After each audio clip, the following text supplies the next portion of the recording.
That's pretty much. You want it somewhere around this area right here. Right? It just looks more professional. It looks like you know what you're doing. So, what's the definition of showmanship?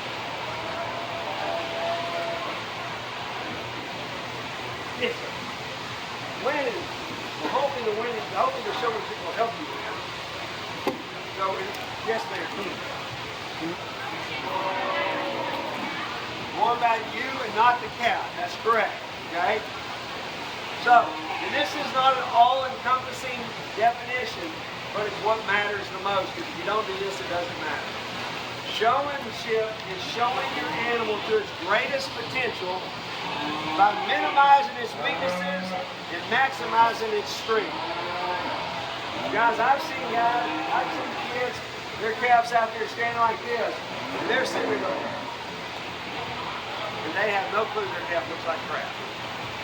So first of all, if you're not on a livestock judgment team, you don't even have to join the team, but I would find out who your coach is in that county or FFA. Say, when you go over cattle, can I come sit in on it? Because you need to know what your calf's supposed to look like. You also need to know when you go buy one, because I will tell you what, steer jockeys, and I'm a steer heifer jockey, right? But they're about like lawyers. There's way more backwards than there are doers, and all they want is your money. I promise you. Okay? That's not everybody. There's great people in this business. But I'll tell you what, most of them are trying to sell calf when you come here. They'll tell you whatever it takes to buy one. If you don't know any better, shame on you. So you need to know what to pick one out. But how can you minimize the weaknesses and maximize the strengths if you don't know what their strengths and weaknesses are? If you don't know that, have your county agent, ag teacher, best friend, breeder, or whatever that does know come over and tell you what they are, so you know.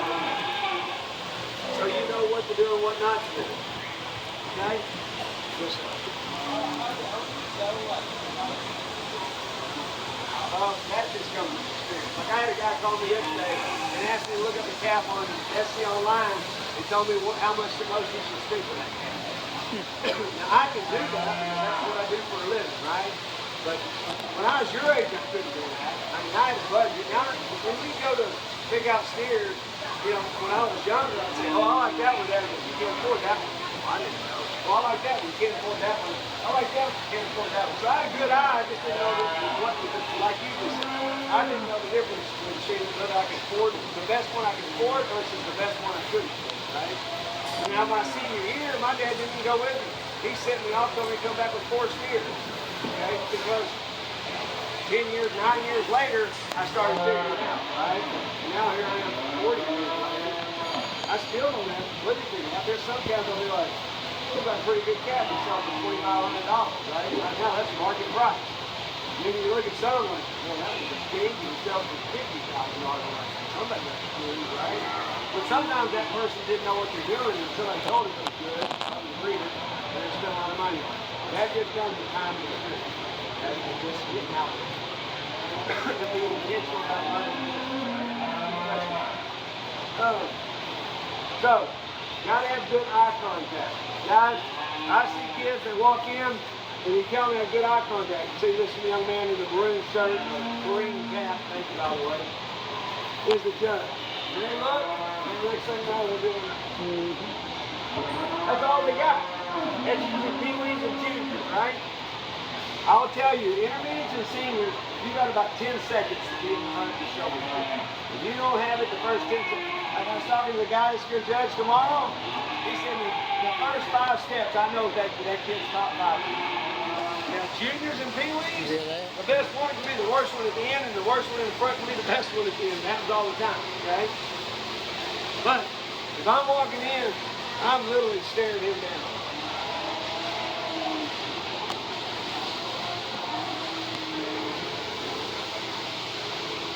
How much did I not look at him? About 1% of the time. I'm sitting here scratching.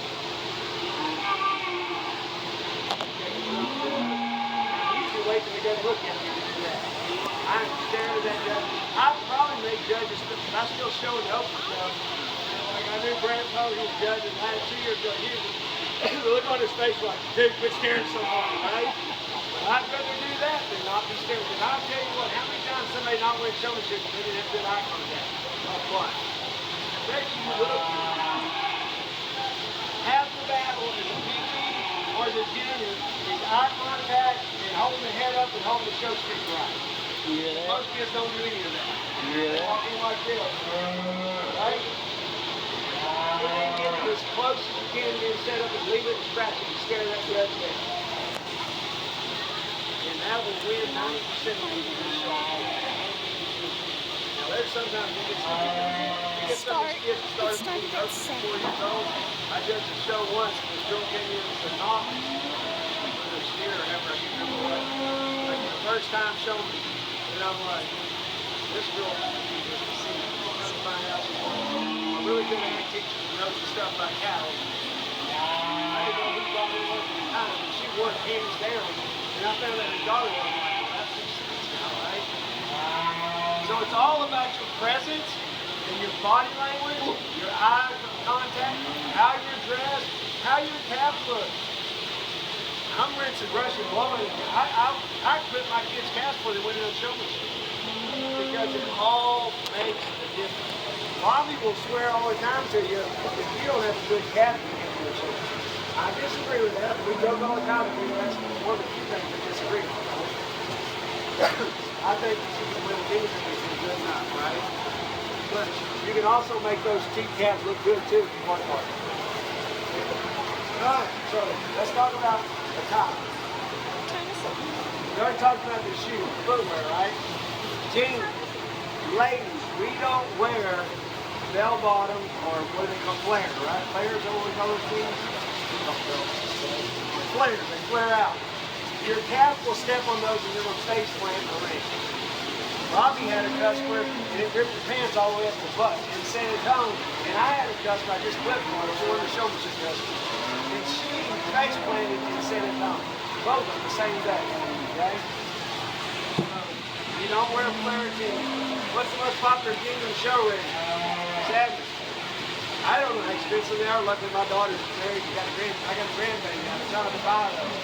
I heard they're pretty expensive. You don't have to buy 7, but buy something that looks like 7. That's the trend in the show ring, and that's what everybody. That's 80. Look, 80% of girls will be in 7 tomorrow. Okay? You go to Goodwill, buy you some jeans. Do not show up in some those spanky jeans or tight jeans. What do they call those things? Skinny jeans. That's what I'm saying. Do not show them. Just go home before you get out, okay? You look like a dang city slicker. And I'm big on the high water deal. High water just break. When I see it, it just breaks up my spine. If you have 2 parents, I get it. And it's a tight world we live in. I mean, prices are going up and salaries aren't. Buy 1 pair of jeans and threaten them with their life. If you wear these anywhere but in the show ring, I'm going to scalp you. That's your show jeans. Keep them clean, keep them looking right. I'm big on starching jeans. And I used to back off of that, and I'm like, no. Okay? Jeans look so much better starched, it's not even funny. Now, when I was a kid, my parents wouldn't let me take my clothes to clean, but I starched them myself. Huh? Yeah, we didn't do that. When I got to college, I learned that. When I was in junior high, though, I just spray starch. I'd soak them as wet as I could get them until they're dry, iron until they're dry, and I'd soak them again. If you go to Charleston State University, there's some cleaners there. I guarantee you they'll stand up on their own. They starch them so well. I had to get a yardstick to break them, and I broke the yardstick. That's how starch they were. They were dry. They look good. When I went to A&M, they called me starch fish. All right? So they look good. Boys, starch your button-down shirts. Girls, y'all are different. Y'all got so many blouse, top options, it's not even funny. I don't like the ruffles and the no sleeves. Yeah, if you're here in July, I don't care. But I will tell you what, we had a judge in July. Actually, I don't know what month it was. But he ripped on everybody that didn't have sleeves. The judge is like, if I can sit out here in a coat and tie, you can sit in the ring for 10 minutes and wear a long sleeve shirt. That's most judges' opinion.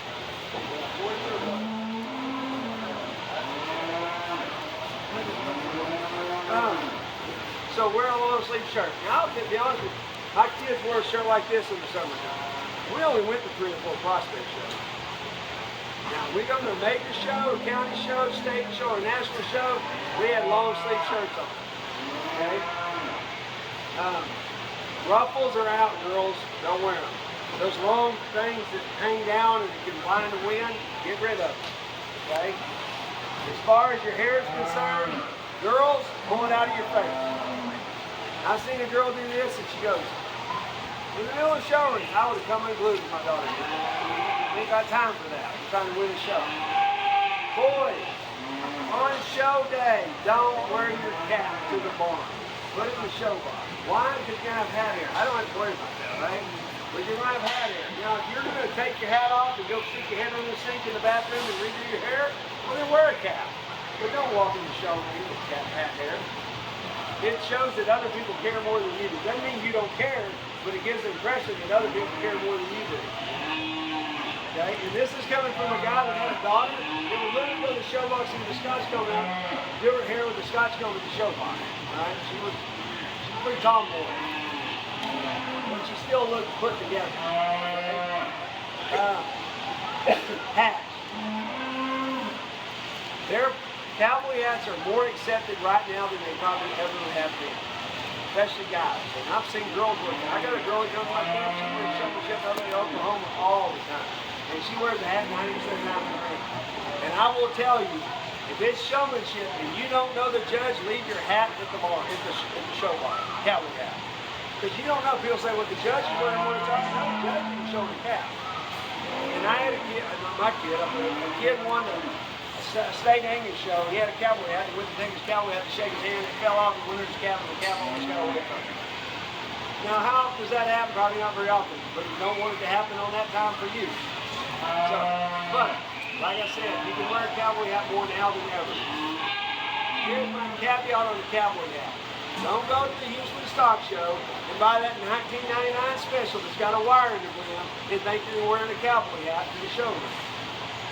The cowboy hat needs to look right. It needs to have a good shape on it. It needs to look clean. It needs to look sharp. I got a girl walk by me at the Brenham show. She had a midnight blue hat, and I told her, I said, I wish I could buy that hat, but that's the best looking hat I've ever seen. Man, if I was to show me, she'd come back and comment on her hat, how good it looked. If she was good, that's part of why I did. She looked sharp, right? So, but it's best to know your judge and know what they like and don't like. And it's the easiest time to do it because of social media. You can find out. But like one of my FFA students, we got on Facebook and looked because the judge coached the kid, and that kid always wore a sweater vest. So guess what my kid wore for that judge? A sweater vest. Okay? You study your county fair and you know X, Y, and Z. If you know Scott Judge is judging your county fair, you better have a really long front, a really good hip, a big belly, and it better be structured correct. Or you're not going to win the show. Find out about your judge.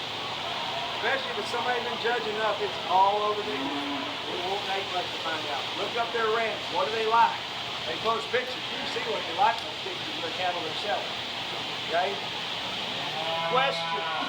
So, I hate questions. I will only ask questions if the show that hires me asks me to ask questions. How many times do you think a question has made the final decision for me? Hold your fingers up how many times. None. I have never used a question to decide my show. My theory on showmanship is, if my kid has 2 calves in the grand drive, I'm trying to pick the next kid to show my next calf. That's the showman I want. I want the one that's smooth, methodical, intentional, eye contact, and the calf is set up right. That's what I want. Now, do I think you need to know your breed, your weight of your steer, the age of your heifer? If your heifer's bred, when she's calving, and if she's not bred, when you're going to breed. Because that's the only question any judge is going to ask you to show. And I got a good friend of mine, he took all the show, in one of my shows, took all the show sticks away from the kid. And then he made a box, and made her walk that calf and stop it in that box and set them up perfectly. And that's how he picked the showman. I was in the office, I didn't know this was going on. He's a great guy, he's an awesome judge. Love him to death. We don't ever take a show stick away from you in the show. Why we do that? Hey, don't let my friends see that.